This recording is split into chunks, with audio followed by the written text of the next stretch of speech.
Muchísimas gracias a CETERA por haber tenido la preciosa convocatoria de reunirme con esas queridas colegas a las que quiero tanto y admiro por su enorme contribución a democratizar la educación en nuestro país. Así que gracias a CETERA, gracias a cada una de las compañeros. Si estamos a 100 años del natalicio de Paulo Freire, y lamento no haber escuchado las posiciones, pero me imagino que habrá habido un recorrido sobre aquella extraordinaria propuesta freiriana que fue completamente incandescente en los años en que éramos jóvenes, y además que íbamos a transformar el mundo radicalmente, ¿no? Freire vino a ser esa compañía que estaba a la vuelta de la esquina y ahí la encontramos. A mí me gustaría decir también que poco se dice, fue una figura gigante, pero ustedes saben que hay una cierta omisión. María, su compañera. María fue decisiva en la articulación de los sentidos de Paulo. Y creo que en este momento hay un reconocimiento a la contribución de María a las ideas de Paulo, porque también María era una de esas figuras comprometidísimas con la educación y que efectivamente tenía toda una práctica educativa. Y muchas veces yo me exilié en Brasil, así que todos estos comentarios, en aquel momento ya había una cierta trascendencia de la importancia estratégica de María en la vida de Paulo Freire. Así que homenaje también a María.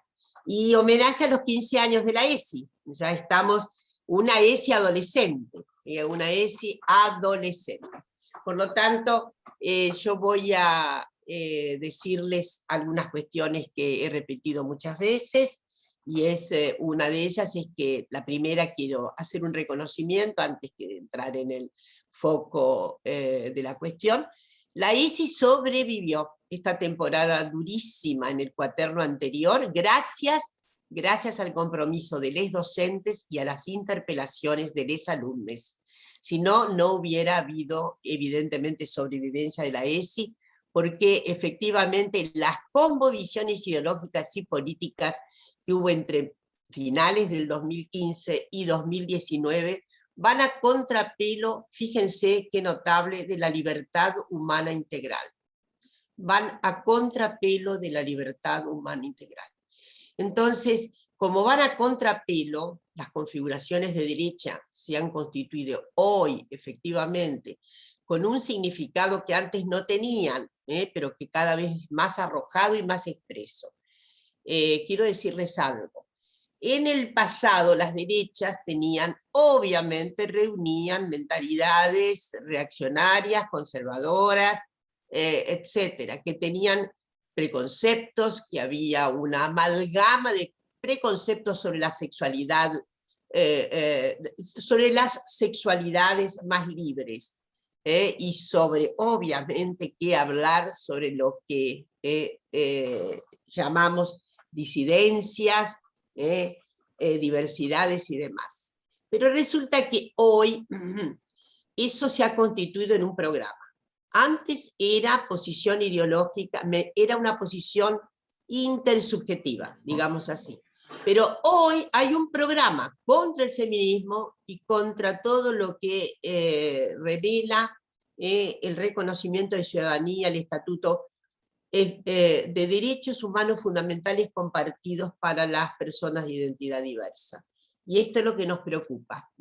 De ahí que el significado de la ESI sea tan central, retomar a la ESI sea tan central en nuestra vida. Obviamente esa retomada de la ESI, lo voy a cruzar exactamente con la propuesta de esta mesa, que es la perspectiva de género y la ESI. Es evidente que si se analiza toda la ley tal como está hecha, no hay una expresiva, la ley no tiene una expresiva unción de significados, sobre todo bien de superficie respecto de lo relacional genérico, en su multiplicidad, ¿no? Pero su vertedero principal, su nervadura principal son las relaciones de géneros. No está expresa, pero digamos que la ESI implica elementalmente un conocimiento de sí, un conocimiento de la interacción afectiva, erótica, sexual, con otros, y efectivamente ahí está, hay de base unas composiciones fundamentales de cómo se estructuran primero las relaciones generizadas en nuestra sociedad, relaciones que sabemos perfectamente que hay que demolerlas, y ese es el compromiso de la ESI, demoler su significado binario tan elemental y tan regresivo. Entonces, quiero decirles que hay que recuperar esa vertebralidad prometida por la ESI. Hay toda, en la ESI toda una promesa de un andamiaje fundamental que tiene que ser revelado, desde luego, en todo y cualquier momento, en toda y cualquier situación, en toda y cualquier perspectiva en que se analicen tópicos en nuestro sistema educativo. Es cierto que en la manera que pudo sobrevivir, ha sobrevivido a veces de manera, ¿cómo decirlo?, de una posición de gueto, una posición de márgenes, ¿no? Entonces ahora hay que recuperar el sentido de la ESI en su transversalidad completa, tal como dice la ley. Y hay que hacerla vibrar, hay que hacerla interpretar, hay que hacerla inteligible, justamente trayendo a plena consideración con les alumnes relaciones de género, y relaciones de géneros, y voy a decirlo con la S. Evidentemente hay una preocupación que ha sido histórica dentro del feminismo respecto, y ha tenido una y debo admitir, ha habido una larga perspectiva epistémica binaria que se ha sacudido hace mucho tiempo y que ahora ha ingresado con toda, nos ha sacudido enormemente. Entonces, eso es seguramente todo un desafío para la recapacitación de la membresía docente. Es decir, ahí yo creo que se juega fuertemente, algo que también quiero decir, cómo vamos a reconstruir la malla curricular de la formación docente en orden a una incorporación transversal de la ESI, ¿no? En algunos institutos, por ejemplo, anteayer tuve la suerte de estar con un instituto del conurbano, que está haciendo una modificación, inclusive curricular, muy interesante, que está ensayando esa modificación en sus diversos formatos justamente de creación de postulaciones docentes, ¿no?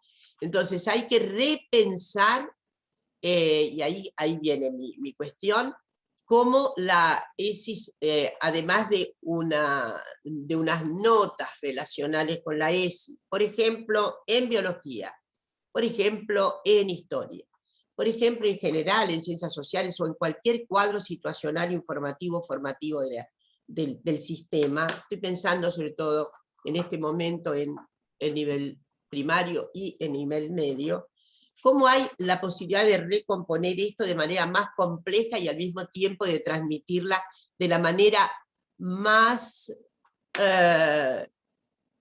la complejidad transmitida de manera que sea inteligible y sensible. La complejidad sensible e inteligible.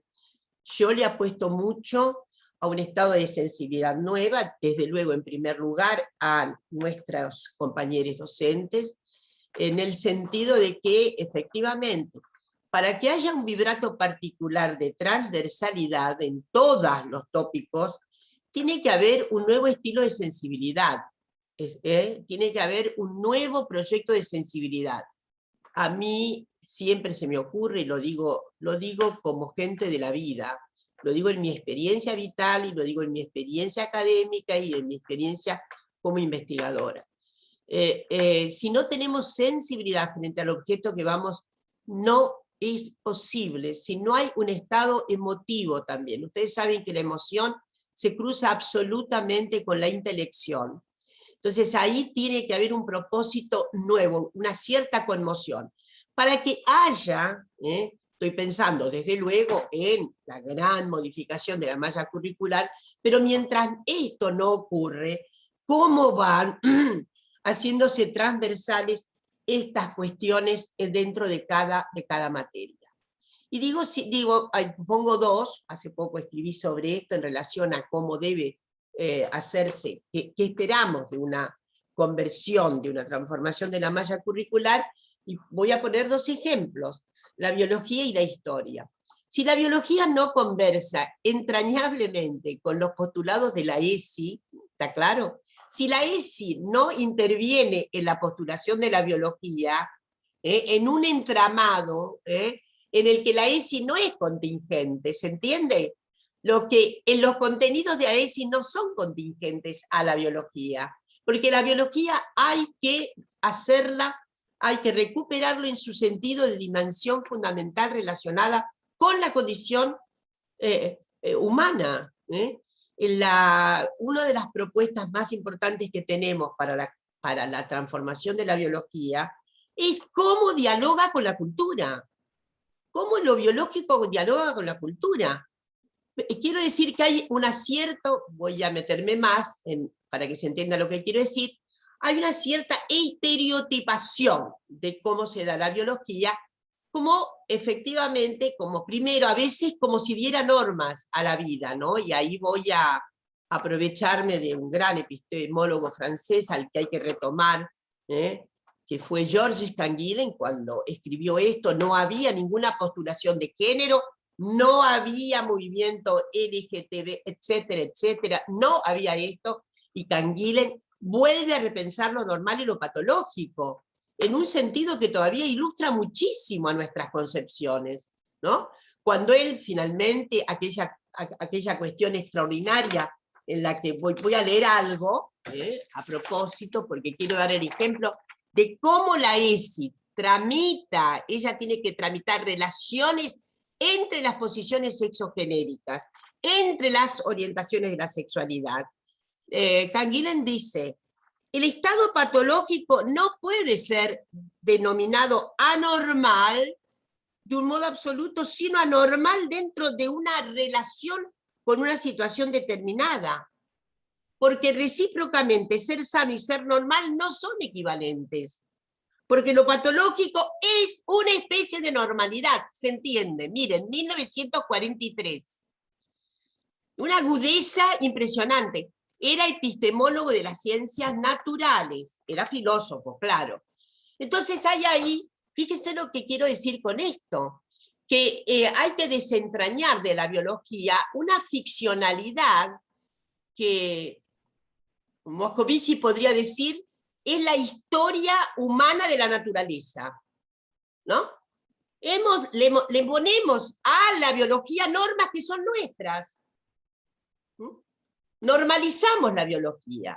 Entonces, si por un lado hay un presupuesto biologizante respecto de la binariedad y todo lo demás, por el otro lado hay ese presupuesto, hay que sacudirlo desde el punto de vista es que la biología se conforma normativamente por presupuestos que están fuera de ella. ¿Está claro?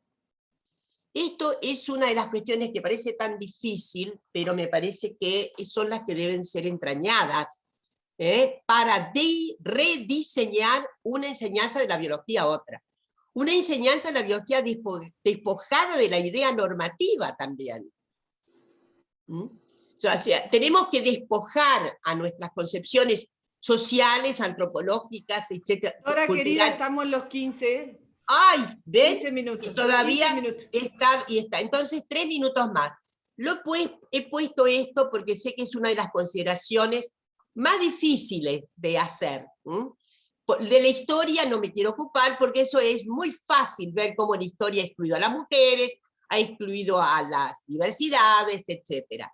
Pero el problema, me parece, sigue estando pendiente en una ESI que debe atravesar constitutivamente una nueva malla de tratado curricular de estas materias, por ejemplo, en donde efectivamente se hace posible una instalación de la verdadera libertad humana, que significa el respeto más completo de esa autonomía, y el único dique que tiene es que nadie someta a nadie. Este es el único dique que tiene ese presupuesto normativo que podemos dar. Bueno, muchas gracias. Muchísimas gracias, Dora. Compañeros y compañeras, ahí nos están preguntando en el chat si se puede escribir en YouTube. Sí, contarles que en este Zoom la compañera polaca va a tomar nota de las preguntas y observaciones que hagan para cualquiera de las disertantes, y en el YouTube está la compañera Emilce Busto, está tomando nota. Entonces, cuando terminemos la primera ronda, vamos a leer esas consideraciones para que las compañeras disertantes toman 5 minutos más y responden globalmente a sus inquietudes. Así que sí, pueden escribir en el YouTube.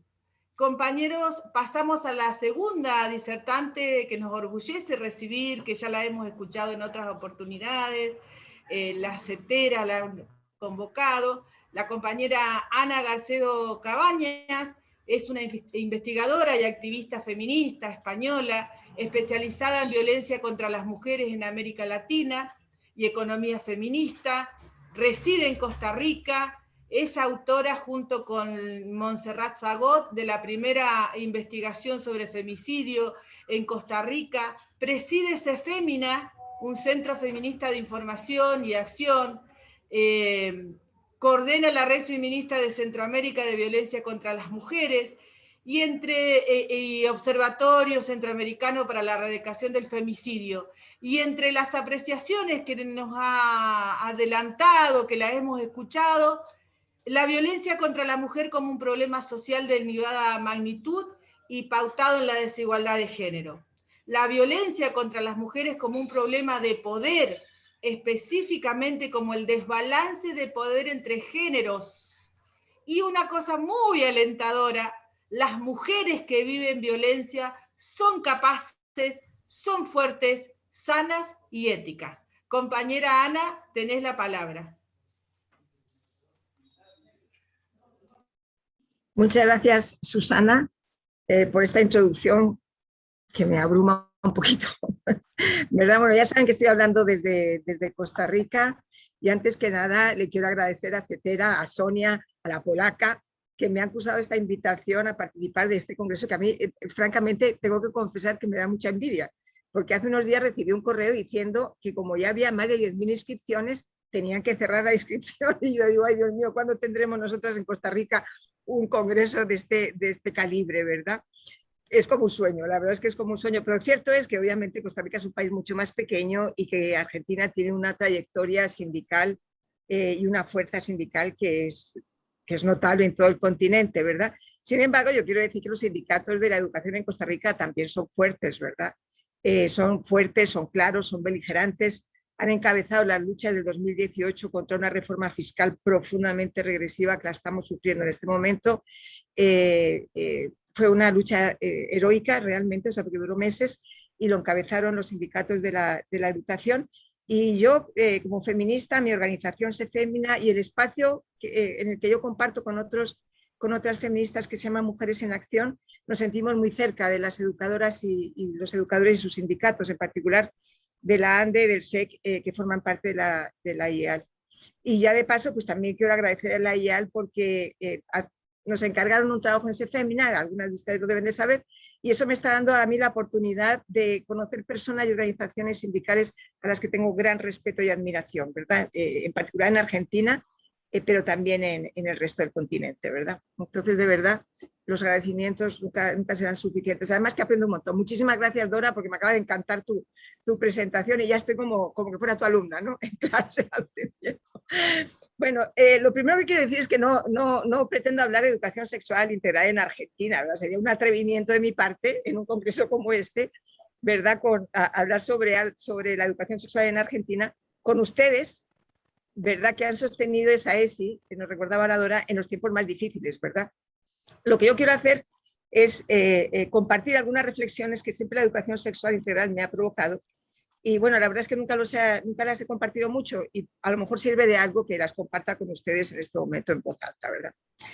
La primera reflexión que quiero compartir es que yo me pongo a imaginar cómo es una sociedad en la cual de verdad la educación sexual integral se haya implementado en todas las edades, o que se haya implementado en chicos, chicas, adolescentes y estos hayan crecido, etcétera, etcétera, ¿no? ¿Qué pasaría, verdad? La primera cosa que me pasa es que pienso, desaparece la sexualidad como tabú, se evapora el morbo, ¿verdad? Que es en una dimensión de nuestras vidas que nos atañe absolutamente a todas las personas. O sea, ¿cómo es posible que algo que nos atañe a todas las personas esté rodeado de tanto morbo, de tanto tabú, de tanto oscurantismo, ¿verdad? Y entonces se convierte en algo normal. Se convierte en algo normal hablar de la sexualidad, comentar, compartir, ¿verdad? De esta dimensión que es fundamental para construir relaciones, construir afectos, hacer proyectos y llevarlos a cabo, es decir, para construir comunidad. Sería tan diferente. Y entonces yo lo comparo con el divorcio, ¿verdad? Yo crecí en la dictadura franquista. El divorcio era también tabú, o sea, es que hay que pensarlo, era tabú. Se le adjudicaba la responsabilidad de destruir las familias en los países donde existía el aborto, ¿verdad? Y es totalmente normal hablar en España de divorcio. Y me refiero a hablar, a pensar en esa posibilidad, poder intercambiar con otras personas las experiencias que se han tenido, evaluar qué le ha pasado, cómo lo has vivido vos, cómo lo has sentido, qué impactos ha tenido. Se vuelve normal, una cosa normal que es parte de nuestra vida cotidiana, ¿verdad? Es que mantener la sexualidad como un tema tabú, prohibido, es una forma de generar jerarquías de poder y un mecanismo para sustentarlas, ¿verdad? Y de eso, bueno, nos hablaba mucho Foucault.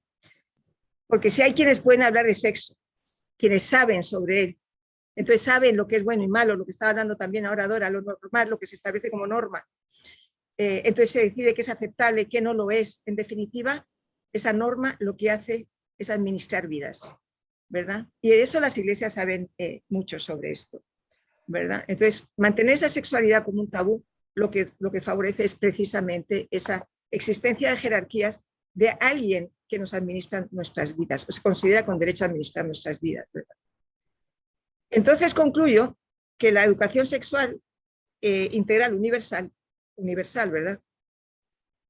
Es un factor democratizador de las sociedades, por la capacidad que tiene, por lo menos en principio y en teoría, de negarle el poder, o sea, de no otorgarle poder, como diría Foucault, a quienes quieren monopolizar la información y la norma sobre la sexualidad humana.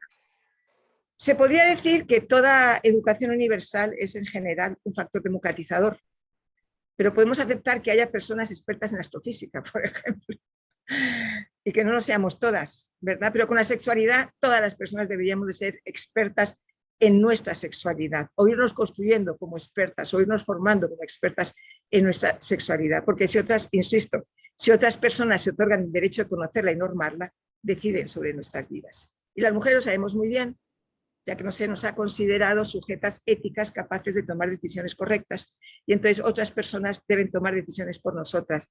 Fíjense que hasta cuando se acepta en muchos países, en mucha legislación, cuando se acepta el derecho al aborto, una barrera de resistencia para negarnos a nosotras el derecho a decidir sobre nuestras vidas es que haya, por ejemplo, comisiones de médicos que son señores, que no va a pasar eso por sus cuerpos, sino por los nuestros, que decidan sobre si debemos abortar o no, o si estamos en condiciones de hacerlo, ¿verdad? Eso es una de las tantas, incluso cuando conquistamos algo, siempre nos quedan estos resabios de que alguien sabe lo que es correcto por encima de nosotras y entonces tiene poder para decidir, ¿verdad? Entonces, insisto, la educación sexual integral universal, le añadiría una U, es un factor democratizador importantísimo en la vida de las sociedades. La segunda reflexión que quiero compartir tiene que ver con los propósitos, con los horizontes de propósito que tienen los programas de educación sexual. Y aquí le quito la I. Le quito la I porque la mayoría de las veces, o con mucha frecuencia, los programas de educación sexual no son para nada integrales, ¿verdad? Muchos de estos programas de educación sexual parten de los problemas en torno a la sexualidad, y en esto creo que empato con algo que ha dicho también Dora, ¿no? De las patologías, los problemas, ¿verdad?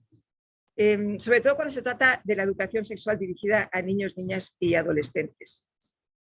Creo que el primer problema que puso en la palestra, que era necesario hablar de sexualidad, si mal no recuerdo, o por lo menos en algunos países en los que yo he conocido más, el primero en tiempo creo que ha sido el problema del embarazo adolescente de las mujeres, porque el embarazo adolescente de los chicos parece que no, que nunca ocurrió, ¿verdad? Parece que se asume que solo ellas deben de enfrentar a nueva situación, ¿verdad?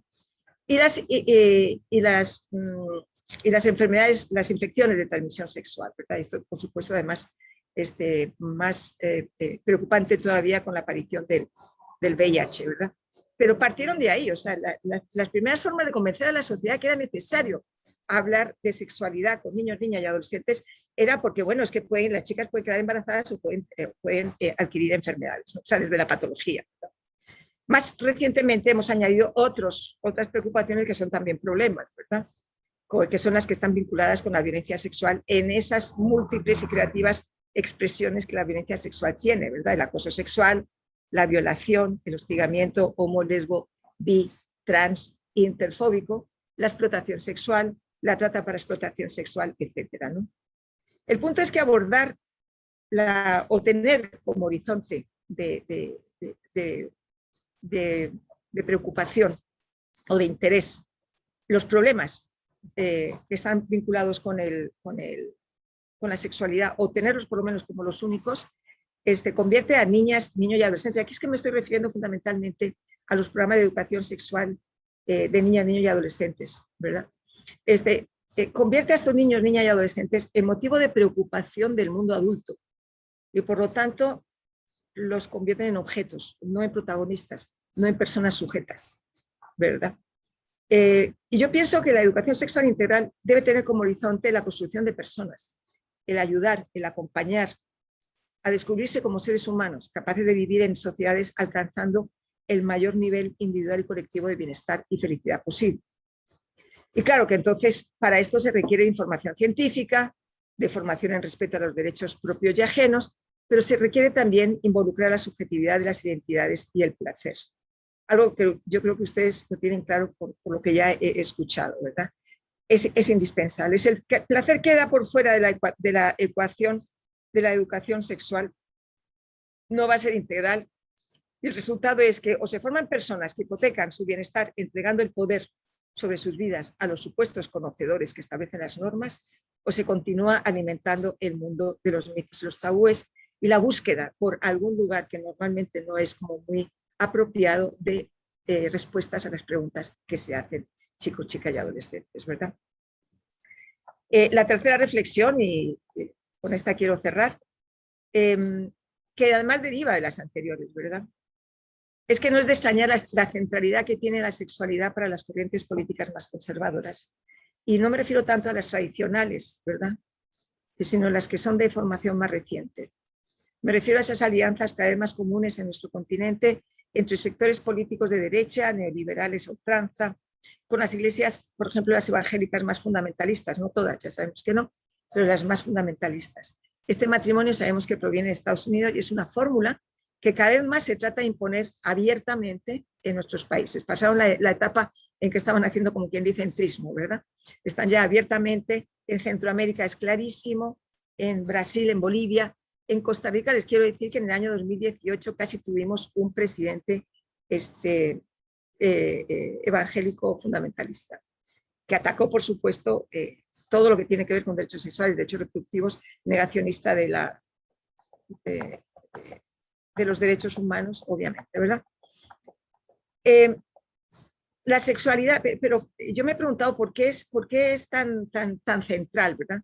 Y es que la sexualidad, como tabú, es como un terreno que está normado, en el que una jerarquía establece lo que es correcto y lo que no es un instrumento muy poderoso para movilizar a la población. Porque es una población que cada vez menos tenemos derechos, nos están restando derechos en el terreno formal del reconocimiento de derechos, pero también en la práctica. Es decir, cada vez tenemos menos poder político, menos poder de decisión política, menos acceso a los recursos económicos, Pero si somos una población que nos están quitando estos derechos que son fundamentales, la educación, la salud, etcétera, pero nos están dando el poder de cuestionar a otras personas, de juzgar, cuestionar, condenar a otras personas, sentirnos en posesión de la verdad, esto es muy poderoso. Esto es terriblemente poderoso, sobre todo para quienes menos poder tenemos. Y no nos extrañe que sean las mujeres las que más juzgan a otras mujeres en el terreno de la sexualidad, ¿verdad? En Costa Rica en este momento están recortando 480 millones de dólares en educación. 480 millones de dólares en educación. Un país que ha presumido siempre, se ha enorgullecido de no necesitar ejército porque tiene educadores, de no gastar dinero en el ejército porque lo gasta en educación y salud. Ahora está recortando 480 millones de dólares que obviamente están afectando directamente a las personas que menos tienen, a las familias que menos tienen, porque están restringiendo becas, transporte escolar, conectividad y entrega de computadoras. ¿Y quiénes son quienes más necesitan esto? Precisamente las personas que menos recursos tienen, las familias que menos recursos tienen. Y son ellas entre las cuales se está alimentando más esta lógica de no importa que yo pierda esto, porque yo estoy en posesión de la verdad, mi candidato me está diciendo que yo tengo derecho a juzgar a mi vecina que tiene hijos por fuera del matrimonio o que su hija quedó embarazada, etcétera, etcétera, porque estamos regresando a estas lógicas. Ana, no, para cortarte tenés 15, tenés 2 o 3 minutos más para cerrar tu y estoy cerrando, ¿verdad? Lo que quiero decir es que estas disputas narrativas no son fácilmente generalizables a la población con temas económicos o políticos, por eso se bajan al terreno de la cotidianidad y de poder hacer de cada persona un aliado que se olvida de lo que realmente está pasando con su vida para pensar en la vida ajena y sentirse con poder, ¿verdad? Y quiero terminar simplemente diciendo que estos sectores de derecha utilizan un arsenal importante de recursos. Primero tratan de influenciar políticamente para pasar leyes o denegar leyes, y eso, bueno, hay una serie en Argentina muy buena que ya me he visto y que lo deja muy claro, pero también impulsan a las familias a que se nieguen a que sus hijos reciban ESI, la objeción de conciencia de quienes deben formarse como formadoras y formadores, la desinformación, ¿verdad? La sustitución de la ciencia por unas creencias que son terriblemente peligrosas. Y cuando la pelea la pierden, tratan al menos de que quede una educación sexual impersonalizada, deserotizada, en la que el placer no existe, reducida a la biología, pero esa biología que Dora nos estaba cuestionando, de abejitas y flores. Entonces, bueno, yo solamente quiero terminar diciendo que no siempre, o sea, que estamos en una etapa de intento de retroceso, sobre todo en la región en la que yo estoy, en Costa Rica, en Centroamérica, pero que igual que las cosas vienen en contra, también pueden ir a favor, y que toca resistir estos embates oscurantistas. Y los esfuerzos que ustedes hacen por defender y sostener la ESI, insisto, construye, bueno, que podamos hacer todo el mundo, construye democracia, construye ciudadanía más consciente, más libre, y espero que también que más gozosa y más feliz. Muchas gracias.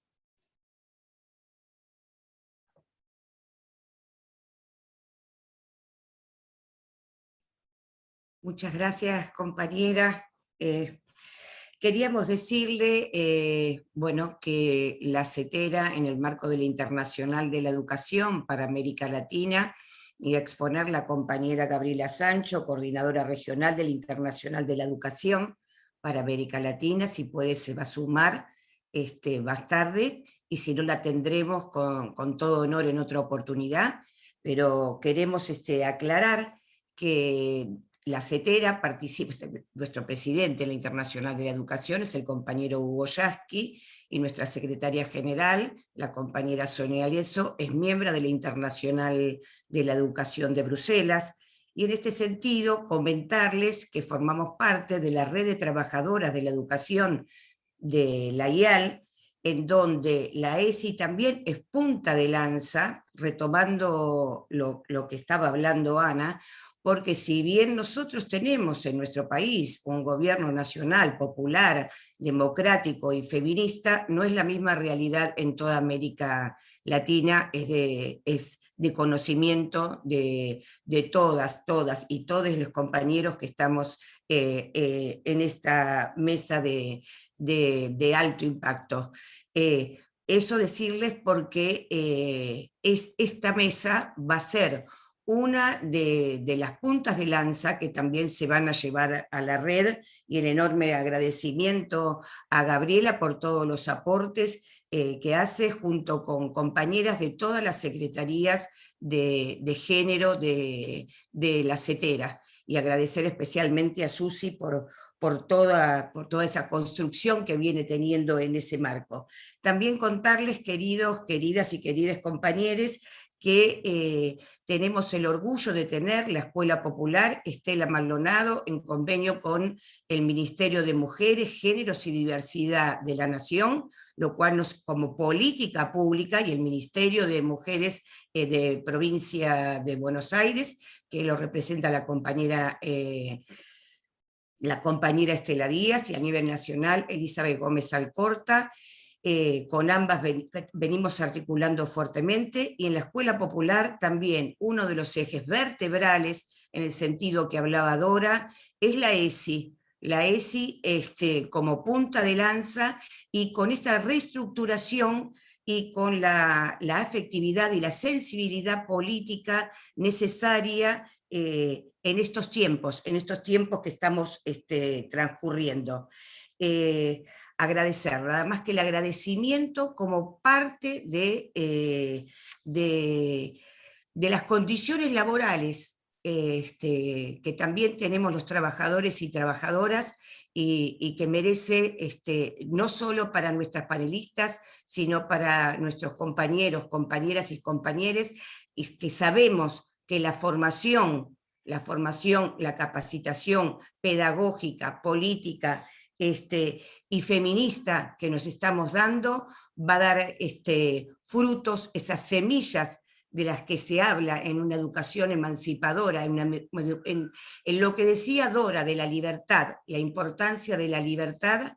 Esa responsabilidad política tenemos. No quería dejar de mencionar a Gabriela, y bueno, tenemos esta panelista que también nos produce amorosidad. Creo que la palabra sensibilidad es una palabra clave, y creo que Graciela ha hecho y está haciendo unos aportes de una envergadura también impresionante, como las compañeras que antecedieron.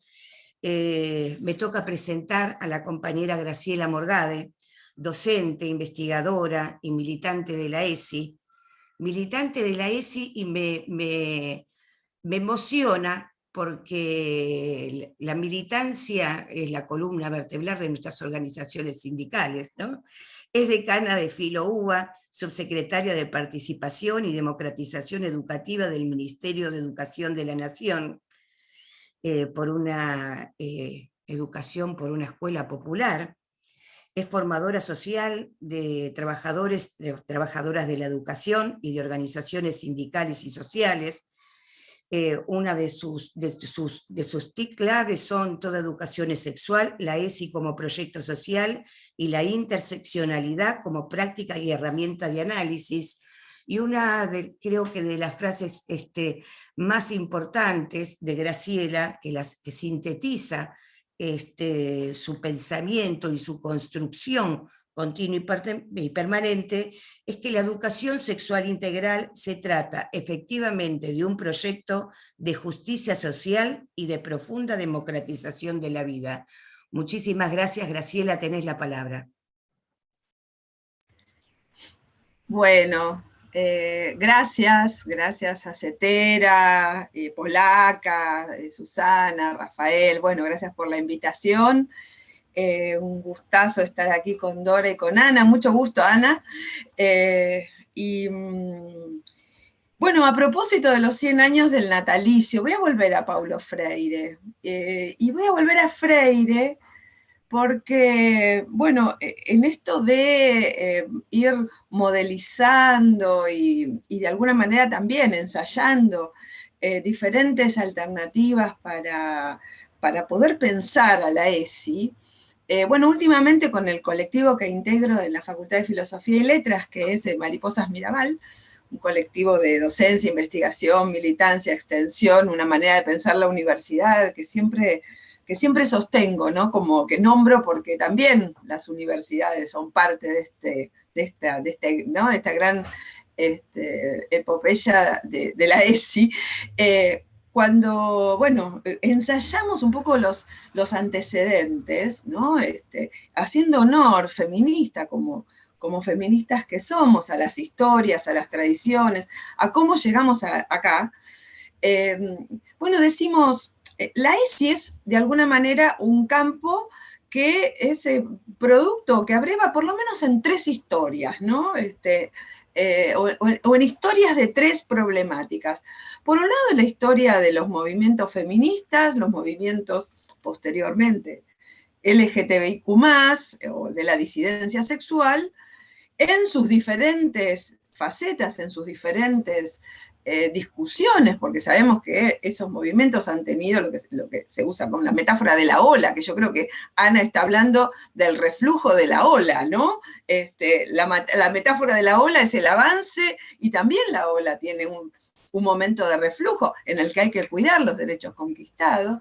Pero digo, los feminismos siempre desde su propia, ¿no? Desde el inicio, por lo menos desde lo que la historiografía consensuó que fueran los inicios del feminismo, siempre tuvieron preocupaciones sobre la educación, ¿no? La fueron formulando de diferentes maneras y lo fueron formulando también según el momento histórico y teórico del propio movimiento, ¿no? Entonces, las demandas para la educación o sobre la educación de los primeros feminismos eran tal vez el acceso de las mujeres a la escuela o el acceso a los diferentes niveles educativos, y posteriormente, ya en la segunda ola, con la categoría género, con toda esta interpelación de los movimientos de la disidencia sexual, empieza a haber otras preguntas a la educación, ¿no? Se le empieza a preguntar un poquito más por lo cualitativo, que es qué estamos transmitiendo, qué estamos proponiendo en los ámbitos educativos, ¿no?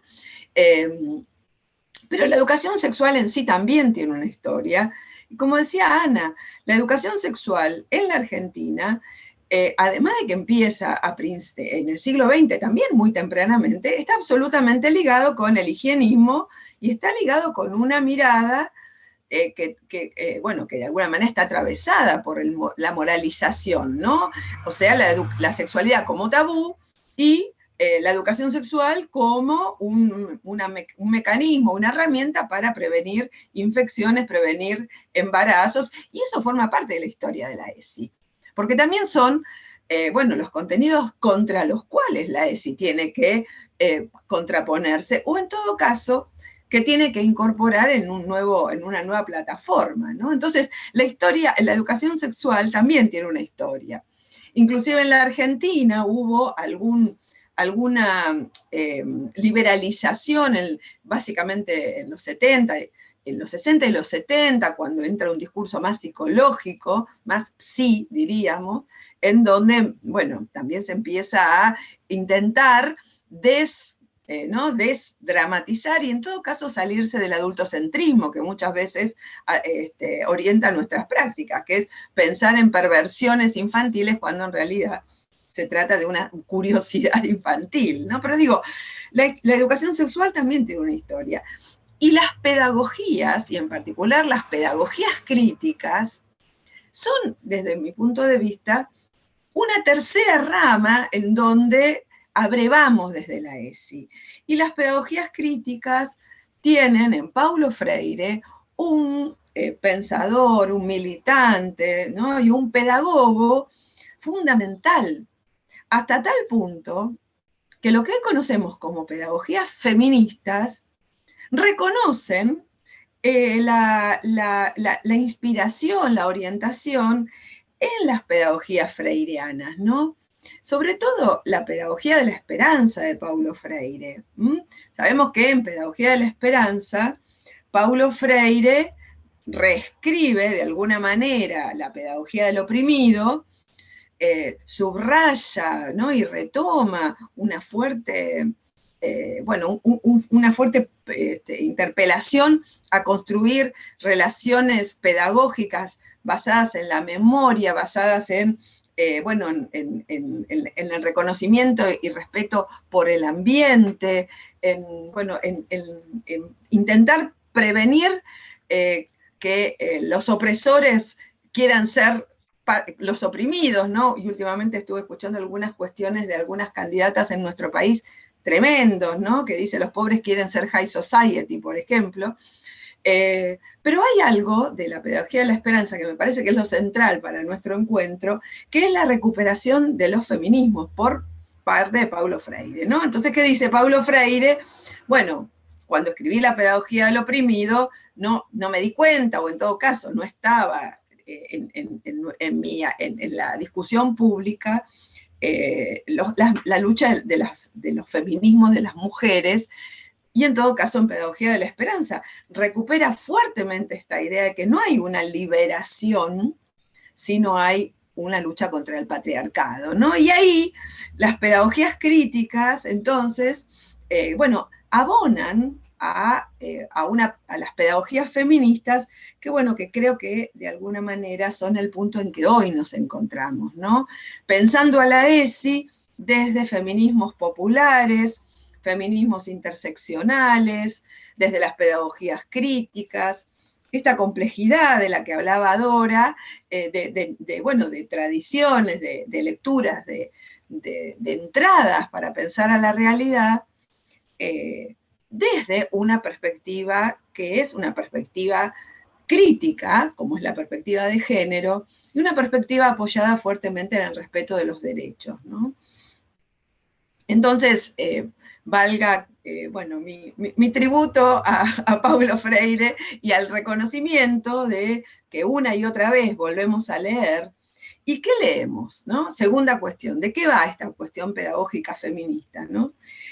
Dora hablaba, y también Ana, ¿no? Dora hablaba básicamente de la cuestión epistemológica, ¿no? Discutimos qué enseñamos y discutimos a las fuentes de ese conocimiento escolar, que son las disciplinas científicas, ¿no? Y eso es un componente central de la educación sexual integral, ¿no?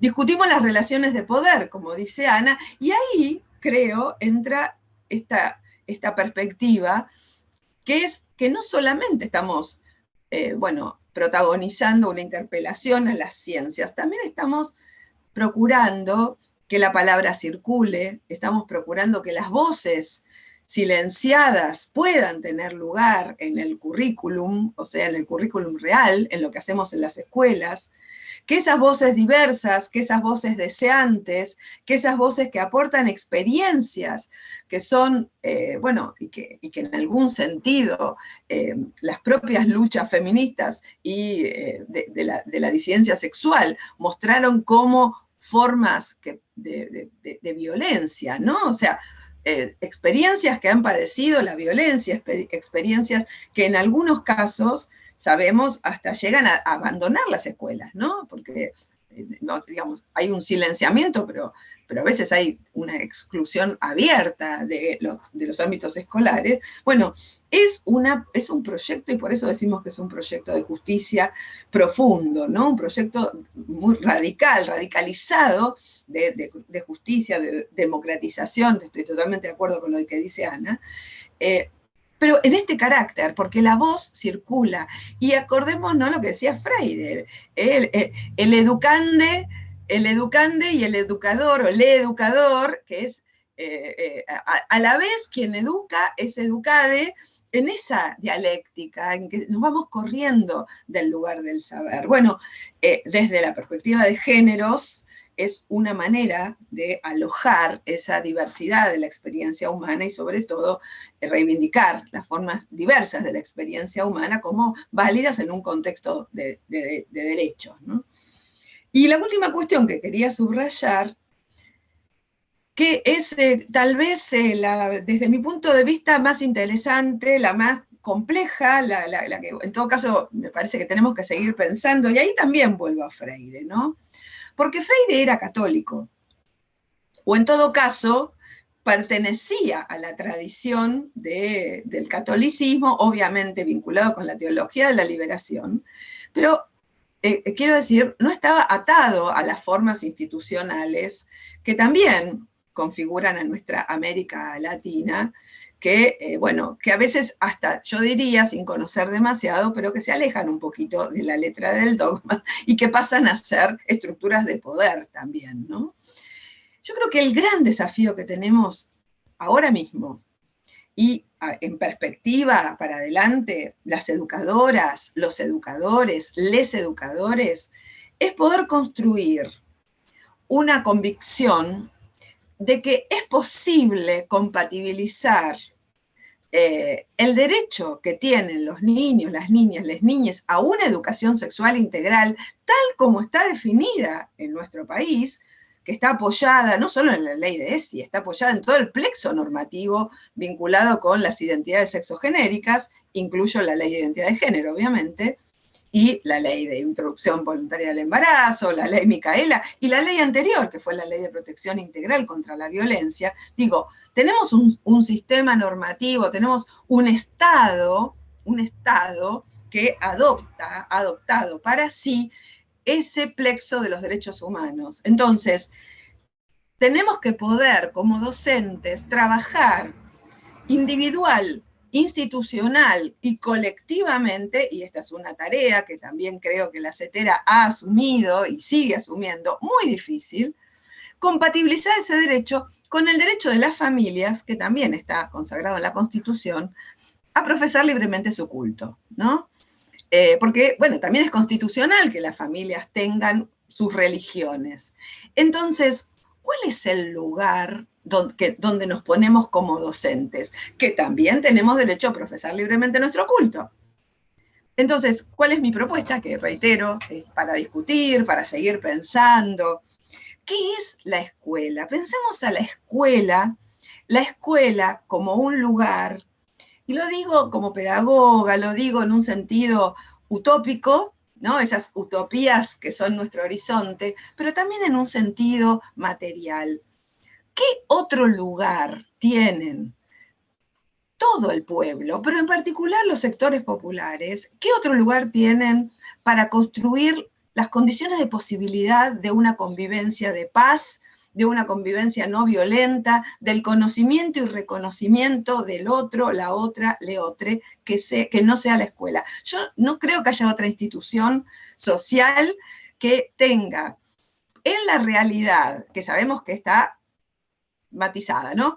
Pero como horizonte utópico, lo universal, el universalismo. Eso es la escuela.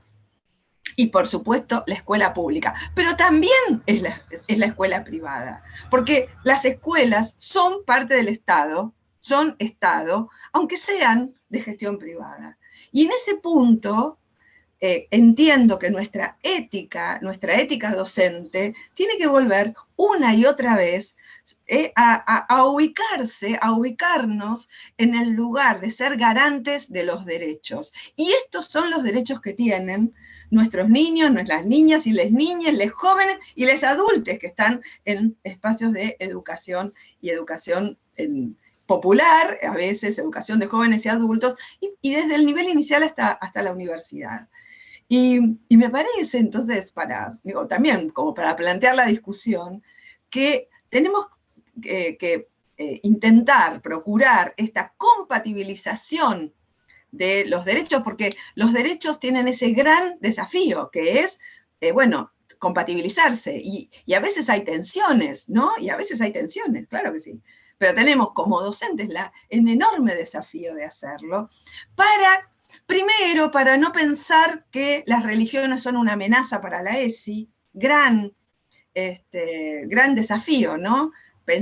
No pensar que las religiones son una amenaza para la ESI y pensar al mismo tiempo que algunas religiones vienen por la ESI. También es así, también es verdad. Las dos cosas son ciertas, pero poder distinguir, como decía Ana, algunas iglesias evangélicas tienen algunas tradiciones y otras tienen otras, bueno, me da la impresión, por eso digo, que si pensamos a las escuelas, la escuela como el lugar de lo universal, y las religiones y las comunidades y las tradiciones como el lugar de alguna manera de lo particular, y la posibilidad, ¿no?, de pensar que somos garantes de derechos, nos vamos a ubicar en lo que es la ESI, que es fundamentalmente un proyecto ético, ¿no?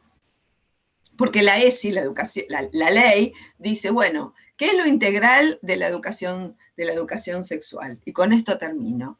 La ESI, la ley, esta ley que según Dora efectivamente no dice tantas cosas, después le hicimos decir muchas cosas, ¿no? Pero dice sí, que hay una dimensión material, biológica, pero también la ley habla de una dimensión afectiva, psicológica y afectiva, o sea, recupera de alguna manera esta historia anterior, pero la pone en una cultura, en una historia. Entonces dice, bueno, la sexualidad también tiene una dimensión histórica, ¿no? Entonces ya tenemos una dimensión material biológica, psicológica y afectiva, histórico-cultural y ética. Eso dice nuestra ley. Y por eso esta ley, que es una ley, reitero, que bueno, ha tenido críticas, tiene críticas. Muchas veces nos preguntan, ¿habría que cambiar la ley de ESI? Y bueno, tal vez sí, tal vez habría que ponerle todo esto que pasó después. Pero es una ley muy buena, es una ley que nos sirvió. Y termino.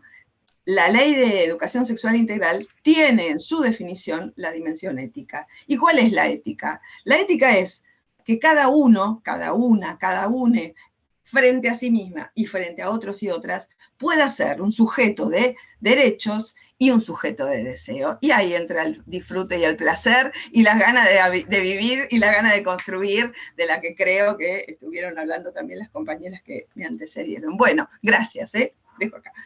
Gracias, Graciela, enorme. Estamos entrando en la última parte de nuestra mesa y contarles, por ejemplo, a los compañeros que tanto en el chat del Zoom como en el chat de YouTube está el link para que acrediten su asistencia, que era una preocupación que tenían. Otra preocupación es que empezó la transmisión de YouTube con algunos problemas, algunos se les cortaba, empezó tarde. La CETERA publica al término del Congreso en su página todas las mesas, como pasó con el Congreso de Ambiente, después que las que estuvimos en una mesa y no podíamos escuchar las otras, trabajando acá, nos fuimos con tiempo y las escuchamos, así que les pedimos disculpas, pero están todos. Y si se perdieron algo, como ahora nuestras compañeras disertantes van a tener una segunda ronda de unos minutitos para que puedan cerrar, las van a volver a escuchar. Los compañeros que están en YouTube, por ejemplo, nos dicen que ha sido bueno el aporte sobre la construcción de las representaciones sociales de los sectores de la derecha. Le mandan saludos, obviamente, a Graciela Morgade y hacen esta cuestión, ¿no? ¿Cuánto tenemos que aprender? Las compañeras y compañeros que están en el aula seguimos con la misma preocupación que por ahí Graciela nos tiró una punta, que no siempre la comunidad educativa en su conjunto está de acuerdo con la ESI. Entonces, en esta contradicción de la familia con la ley, ¿cuánto nos cuesta a nosotros? Bueno, tenés que enseñarlo porque es una ley y no nos va a alcanzar con eso. Bueno, de esto también están hablando en el YouTube. Una preocupación y otra compañera que contesta, mirá, lo tienen que hacer igual por más que no quieran. Y por último, en YouTube aparece, bueno, que agradecen porque además este panel lo ven como un posicionamiento en defensa del derecho de la ESI para las infancias, las adolescencias y los adultos. Si tiene la Pola algo más para contarnos de lo que apareció en Zoom, después de la Pola ya le damos a las compañeras una vuelta más, empezando por Dora, y después compartimos que las compañeras hagan su última intervención, unos minutitos más y ya estamos sobre el cierre de la mesa. Sí, gracias, Susi. Hay una pregunta que pregunta cómo pensar la ESI desde las matemáticas, la física y la química. Una de las ideas que se me ocurren, pone la compañera, una de las ideas que se me ocurren es el modo de dar a conocer los difíciles y restringidos accesos y reconocimiento de las diversidades en esas disciplinas y de qué otras formas más. hay un agradecimiento continuo y permanente, y también se toma en cuenta, se señala de esta mesa la importancia de que se ve la tríada de vinculación entre salud, educación y derechos humanos, y la importancia del posicionamiento político, pedagógico y militante, y el de profundizar no solo el tema de la formación docente en servicio, sino también los proyectos educativos institucionales en el marco del afianzamiento del tejido social. Y por último, reforzar, digamos, como dar una vuelta a la importancia del desarrollo del concepto de libertad humana integral. Y suena mucho, afortunadamente, la palabra militancia. Así que muchas gracias.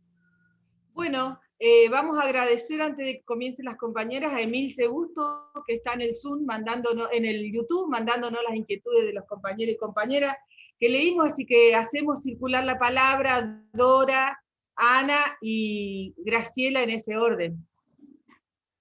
Bueno, muchísimas gracias. Qué feliz convergencia, ¿no? La de Ana y Graciela. Acuerdos completos, como si nos hubiéramos puesto de acuerdo antes.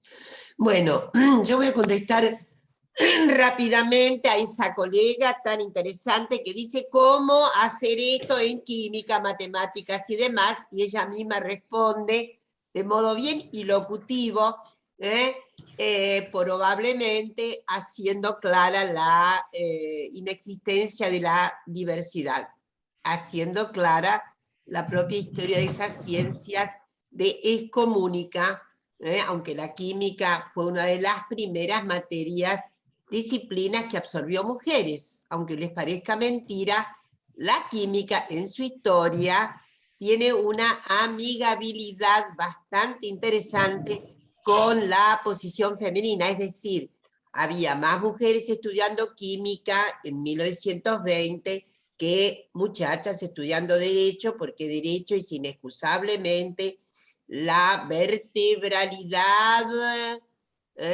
jurídica del Estado patriarcal. Entonces, esto era ahora, justamente yendo a las fórmulas, es que esta es la cuestión. En cada momento hay de la enseñanza de un tópico, de una disciplina, hay posibilidades de reflexionar acerca de la condición humana igualitaria y sobre todo en materia de derechos respecto de la sexualidad. Siempre hay una oportunidad. Por ejemplo, y con esto quiero terminar porque mis compañeras tienen muchas cosas más interesantes que decir.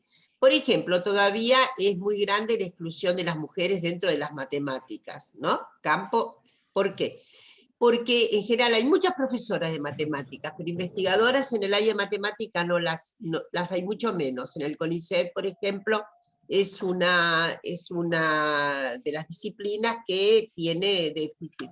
Evidentemente tiene muchísimo que ver con la condición generalizada, y eso es lo que tiene que enseñar la ESI, las condiciones generalizadas, que dan oportunidades y que quitan oportunidades, ¿no? Entonces, la investigación en matemática requiere un aislamiento enorme. Cualquier persona que es entrenadora, por ejemplo, para chicas y chicos y chiques que van a olimpiadas de matemáticas, saben que, por ejemplo, para construir la resolución de un dilema llamado, como ustedes ya saben, un teorema o algo por el estilo, necesitan un aislamiento de 12-14 horas, así nomás. Entonces, para las mujeres genéricamente es poco posible estarse 14 horas en la torre de cristal resolviendo el teorema. ¿Está claro lo que quiero decir? O imaginando una relación.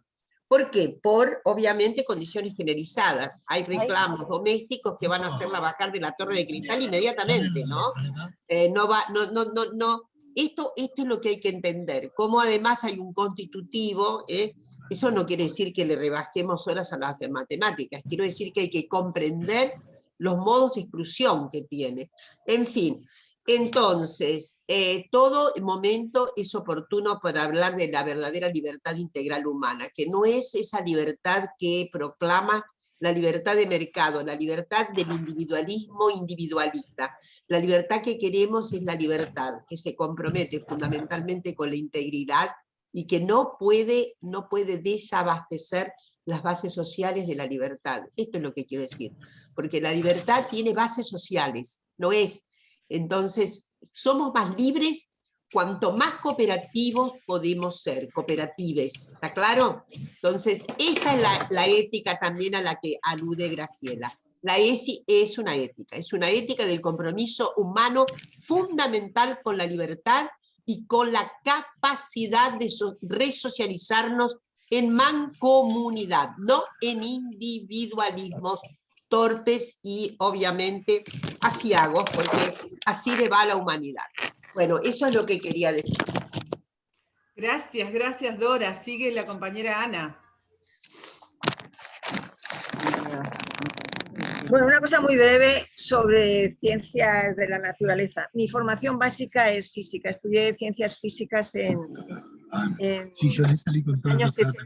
A Carmen. A Carmen. Yo les digo... Entonces me mire y le digo... Perdón, hay un micrófono abierto, la estamos interrumpiendo. A un micrófono de setera y cuando abierto. sí, y los primeros meses nos miraban los compañeros, éramos como 4 o 5 mujeres en un aula de 200 personas. Los primeros meses los compañeros nos miraban por encima del hombro, muy paternalistas. Cuando pasaron los primeros exámenes y sacamos las mejores notas, dijeron: física tiene nombre de mujer fea. Así que está clarísimo. Está clarísimo. O sea, eso también es parte de la física. O sea, todos estos prejuicios construidos. Y yo tengo que decir que hay estudios que muestran que las mujeres somos más capaces en matemáticas hasta cierta edad, cuando ya introyectamos que las matemáticas son muy difíciles y que no son para las mujeres. Entonces hay que trabajar, pienso yo, mucho con niñas y niños de corta edad para jugar con la matemática. Bueno, yo siempre he sido partidaria de jugar con la matemática, descubrir que es un juego que vos podés incorporar en tu vida, y que las mujeres nos afiancemos como excelentes matemáticas, ¿verdad? Yo soy matemática, físico-matemática, mi hija es estadística, excelente estadística. Por eso, porque hemos jugado siempre. Y solo quiero añadir una cosa con relación a este conflicto que podría parecer de derechos entre los derechos de la infancia y la sociedad en general, y los derechos de las familias. Yo siempre creo que los derechos, yo creo que no se contraponen, hay que contextualizarlos, pero bueno, eso es otro capítulo para discutir. Pero sí que a mí me ha pasado, o sea, a nosotras, a Sefemina, nos ha pasado que hemos hecho alianzas con las madres, ¿verdad? Porque al final de los finales, las personas adultas tienen más dudas y menos respuestas incluso que chicos, chicas y adolescentes, ¿verdad? O sea, porque son gente que se ha formado en ese secretismo, perdón, en ese oscurantismo, que ni siquiera se atreven a preguntar, ni siquiera se atreven a decir. Entonces, tienen también que ganar, sobre todo las mujeres tienen mucho que ganar, las madres tienen mucho que ganar, ¿verdad? Las tías, las abuelas, tienen mucho que ganar cuando se acercan a una visión de la sexualidad que no es opresiva, que no es amenazante, ¿verdad? Pero tiene que ser no amenazante, obviamente, ¿verdad? Entonces, nosotras, en un proyecto que tuvimos muy lindo, con chicas adolescentes, hicimos mucho trabajo con padres y madres de familia, ¿verdad? Y muchas mujeres se sumaron a la complicidad con las hijas, ¿verdad? Incluso había algunas que acompañaban a las hijas diciendo que iban de compras y en realidad venían a los talleres nuestros las dos, ¿verdad? Entonces yo creo que hay que romper, ¿verdad? Hay que romper la lógica esta de que por un lado están los sectores más reaccionarios, más conservadores, con la gente más mayor, que son los padres de familia, y por otro lado los chicos y las chicas. Yo creo que se puede hacer cosas para que vayan como descubriendo todo el mundo que hay ganancia en eso, ¿verdad? Y que hay ganancia en términos de construcción personal, no ganancia utilitaria, ¿verdad? Porque esa es otra tentación de la educación sexual. No ganancia utilitaria, vamos a evitar que nuestras hijas queden embarazadas, vamos a evitar. No, es que vos podés ser una persona que se conoce mejor, que se comprende mejor, y que por lo tanto puede tener relaciones más libres con el resto de la gente. Muchísimas gracias por todo, porque me ha encantado. Y aquí me callo. Gracias, Ana. La escuchamos a Graciela. Sí, retomo, bueno, siguen las coincidencias, estaba todo preparado. Estoy totalmente de acuerdo, Ana, con lo que decís, inclusive justamente uno de los discursos que fue constitutivo en la escuela argentina, que fue el de la sospecha de los sectores populares, no solamente, hizo, ¿no?, por una idea de homogeneidad, una idea de, bueno, hay que civilizar, hay una cantidad de discursos constitutivos del sistema y que fueron quedando. Muchos fueron discutidos por la educación, por las políticas y el sector, sobre todo el sector trabajador, trabajadoras docentes, ¿no? Porque finalmente somos parte como del mismo sector, pero también ese discurso alejó o hizo de alguna manera una oposición entre las madres y las maestras, ¿no? Porque en lugar de poder encontrarse desde esa condición femenina, se encontraban como en una condición más como antagónica, o de un respeto reverencial, porque también había como un respeto reverencial por la maestra, a veces se añora esos momentos, y cuando miramos más de cerca, en realidad le tenían respeto y también le tenían un poquito de miedito, digamos, ¿no? Entonces, la cuestión de poder establecer un vínculo entre familia y escuela también es un vínculo entre mujeres, claramente.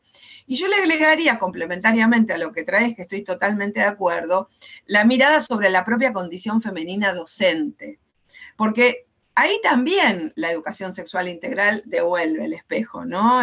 Bueno, nos encontramos muchas veces con las compañeras de CETERA conversando estas cuestiones. Tarde o temprano, y más temprano que tarde, es un espejo donde vos también te mirás, ¿no? Entonces, poder mirar y poder soportar que a veces la vida que tenemos no nos gusta, nos incomoda, y ver cómo hacemos para que esa vida que no nos guste y nos incomode, ¿no? Pero también a veces lo que vemos es que somos también partícipes de un sistema más represivo, donde hay este secretismo, o sea, somos también producto del patriarcado cis heteronormativo. Esa mirada que la ESI devuelve también es una mirada para trabajar colectivamente, ¿no? Entonces, esas madres, mujeres, y nosotras mismas, o nosotres, es mucho más reciente la incorporación de compañeros no binarios en las escuelas, pero ahí hay también una identidad que está interpelada por la misma ESI, y por eso a veces digo, a veces hay que poder soportarlo, ¿no? Y a veces no se puede soportar, y lo que siempre decimos es, bueno, nunca en soledad, están los colectivos, están los sindicatos, están, bueno, el gran movimiento para poder pensar en común, ¿no? Bueno, pero es por ahí, sin duda es por ahí, porque esto, lo que decía Dora de la sensibilidad, de poder un poco capturar en cada territorio qué está pasando y no pasar a estigmatizar, como vos decías, la gente grande no, las jóvenes sí. En las jóvenes también hay unos discursos que están emergiendo como más biologicistas, empieza a haber discusiones volviendo a oponer el feminismo y los movimientos de la disidencia sexual, o sea, no idealicemos a nadie, ¿no? Bueno, nos vinculamos desde ahí, ¿no? Bueno, perdón, pero hablé mucho, pero quería decir eso. Roxana. Sí, gracias, Susi. Así, emocionada, con enorme agradecimiento como confederación, un lujo, un verdadero privilegio para todas, para todos, para todes. Así, lluvia para que nos quede pendiente, porque esto recién empieza, ¿no? La CETERA tiene esto circular del crecimiento continuo y permanente como debe ser: derechos, lucha, goce federal, resistencia, sentidos, prácticas pedagógicas, currículum, gestión escolar, vínculos, modelos de intervención, diversidad, políticas de cuidado, construcción colectiva, visibilidad, militancia, organizaciones sociales, territorio, interseccionalidad, familias, epistemología, estudiantes, trabajadores y trabajadoras de la educación, justicia social, vertebralidad de la ESI, posicionamiento político, convicción, formación docente, proyectos educativos, instituciones educativas, disidencias, tejido social, interministerial, ejercicio de la ciudadanía, comunidad educativa, libertad humana integral, estado emotivo, interseccionalidad, interministerialidad, pedagogía crítica, pedagogía de la esperanza, pedagogía del cuidado, relaciones de poder, América Latina, la escuela y la batalla cultural. Muchísimas gracias. Excelente mesa y enorme aprendizaje para todos, todas y todes.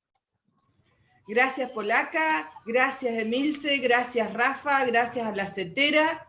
Vamos a ir terminando ya y por eso les decía al principio que nos esperen, que nos aguanten. Digo, lo que las compañeras nos han dejado es con más ganas de decir. Digo, así como la Pola decía, esos conceptos que quedaron ahí, lo que expresaron Graciela, del papel del Estado de garantizar derechos, de cómo tenemos, a veces nosotros decimos, podemos entrar a la escuela privada y sí, vamos a tener que estar ahí, las alianzas necesarias que nos contaba Ana, y esto del papel de las ciencias, las mujeres que nos contaba Dora, en el YouTube siguieron hablando los compañeros, así que nos interesa mucho, digo, es un tema muy latente. Vamos a cerrar esta enorme mesa diciendo, compañeros, reiterando, que pueden verla en la página de la CETERA, los que no alcanzaron, porque algunos problemitas en el YouTube. También tienen acá los chats, ambos chats para acreditar su asistencia, así que estamos ahí, vamos a estar todas acreditadas y los sindicatos de base van a entregar esos certificados. Para cerrar y despedirnos, ya no volvemos a tomar la palabra, está la despedida. Vamos a mirar todas y todos, no se vayan, mírenlo hasta el final, un video que ha producido la CETERA con un tema de Jorge van der Moller que se llama Sueñero, donde de alguna manera participamos todas y todos. Y cuando uno ve los créditos al final, se van a dar cuenta la emoción de lo que significa haber logrado en tiempos de pandemia una representación de maestros y maestras, profesores y profesores para todas los maestros y las maestras de nuestro país. Así que gracias, seguimos comunicándonos, bien alto el nombre de la CETERA que nos reúne, que nos pone a pensar, agradecemos un montón, gracias Polaca por compartir, y ahí va el video y de acá nos despedimos.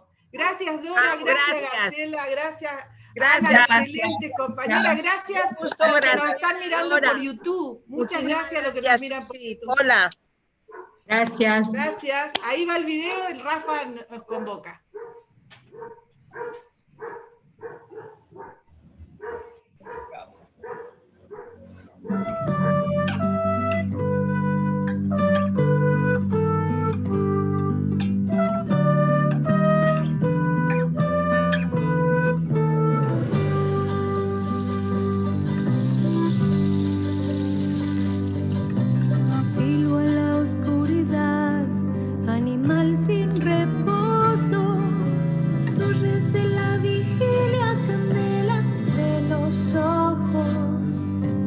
No sé qué puede ser si una curva del tiempo, un hueco en el corazón atento.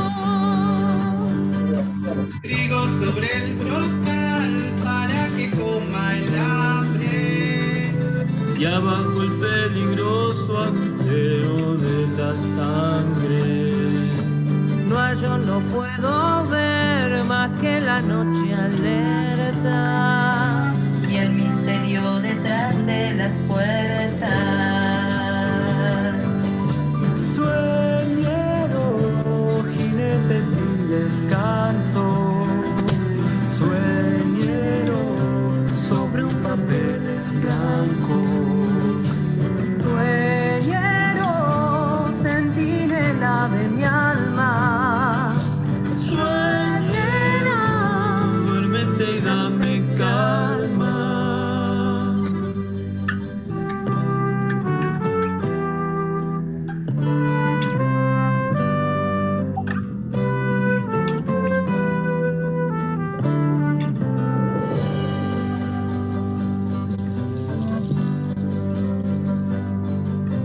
Llevo cada mitad como dos ríos gemelos.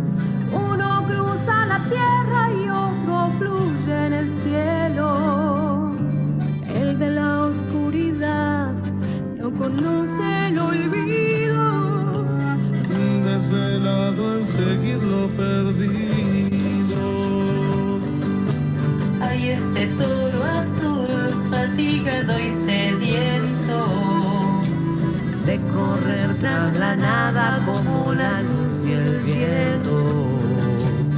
Ardo sin preguntar, igual que lo hace el fuego. Tal vez hallé cantando el sosiego. Sueñero, enigma de un penitente. Sueñero, andando entre los durmientes. Sueñero, espina de las estrellas. Sueñero, olvídate de ella. Sueñero, jinete sin descanso. Sueñero, sobre un papel en blanco. Sueñero, centinela de mi alma. Sueñero, duerme y calma.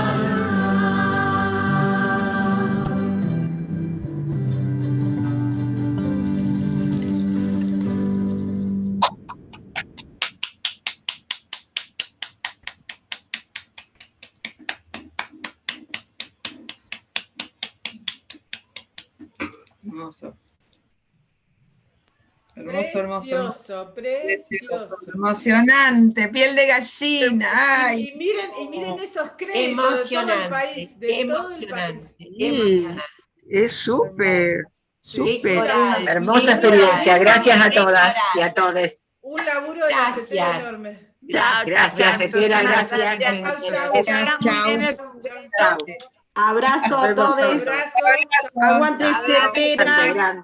¡Arriba la CETERA! Bravo, vamos ahí.